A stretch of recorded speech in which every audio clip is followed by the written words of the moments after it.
নবী করিম সাল্লাল্লাহু আলাইহি ওয়াসাল্লামকে কাফির মুশরিকরা ডাক দিল, হে মুহাম্মদ,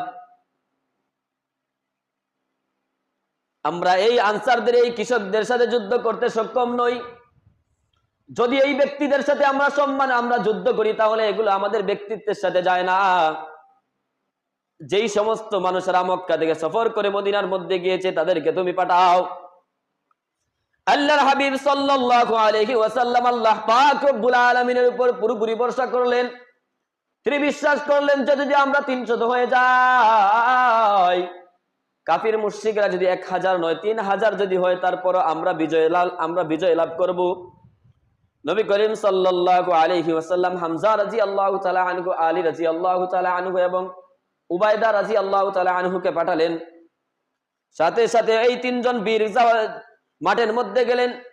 কাফির মুশরিকরা যখন জিজ্ঞাসা করলো, তোমরা কারা, তোমরা কোথা থেকে এসেছো, তোমাদের বংশ পরিচয় কি? আলী রাদিয়াল্লাহু তাআলা আনহু, হামজা রাদিয়াল্লাহু তাআলা আনহু, উবাইদা রাদিয়াল্লাহু তাআলা আনহু তাদেরকে বললেন, আমরা হলাম মক্কা থেকে মদিনায় হিজরত করলে ওয়ানা সাহাবী। হ্যাঁ, তোমাদের সাথে এইবার যুদ্ধ করা যায়, চলো আমরা যুদ্ধ শুরু করি।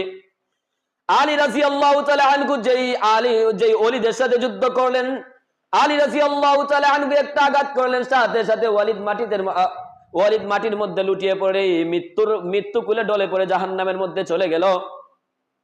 হামজা রাদিয়াল্লাহু তাআলা আনহু সাহেবার সাথে লড়লেন, সাথে সাথে সাহেবা মৃত্যু কুলে ডলে পড়লো।